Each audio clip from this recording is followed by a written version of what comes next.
एक बार एक जंगल में एक शेर अकेला बैठा हुआ था। वह अपने बारे में सोच रहा था कि मेरे पास तो तेज धारदार मजबूत पंजे और दांत हैं। साथ ही मैं एक बहुत ही ताकतवर जानवर भी हूँ। लेकिन फिर भी जंगल के सारे जानवर हमेशा मोर की ही तारीफ क्यों करते रहते हैं। दरअसल शेर को इस बात से बहुत जलन महसूस होती थी कि सभी जानवर मोर की तारीफ करते थे। जंगल के सभी जानवर कहते थे कि मोर जब भी अपने पंख फैलाकर नाचता है तो वह बहुत सुंदर लगता है। यही सब सोचकर शेर बहुत दुखी हो रहा था। वह सोच रहा था कि इतना ताकतवर होने और जंगल का राजा होने पर भी कोई उसकी तारीफ नहीं करता है। ऐसे में उसके इस जीवन का क्या मतलब है। तभी वहां से एक हाथी जा रहा था। वह भी काफी दुखी था। जब शेर ने उस दुखी हाथी को देखा तो उससे पूछा, तुम्हारा शरीर इतना बड़ा है और तुम ताकतवर भी हो, फिर भी इतने दुखी क्यों हो?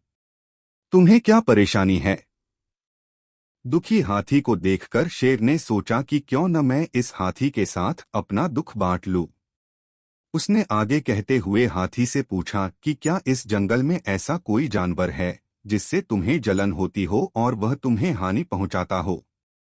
शेर की बात सुनकर हाथी ने कहा, जंगल का सबसे छोटा जानवर भी मुझ जैसे बड़े जानवर को परेशान कर सकता है। शेर ने पूछा, वह कौन सा छोटा जानवर है? हाथी ने कहा, महाराज, वो जानवर चींटी है। वह इस जंगल में सबसे छोटी है, लेकिन जब भी वो मेरे कान में घुसती है तो मैं दर्द के मारे पागल हो जाता हूँ। हाथी की बात सुनकर शेर को समझ में आ गया कि मोर तो मुझे चींटी की तरह परेशान भी नहीं करता है, फिर भी मुझे उससे जलन होती है। ईश्वर ने सभी प्राणियों को अलग अलग खामियां और खूबियां दी हैं। इसी वजह से सारे प्राणी एक जैसे ही ताकतवर या कमजोर नहीं हो सकते हैं।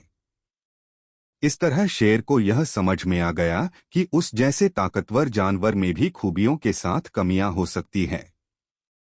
इससे शेर के मन में उसका खोया हुआ आत्मविश्वास फिर से बढ़ गया और उसने मोर से जलन करना बंद कर दिया।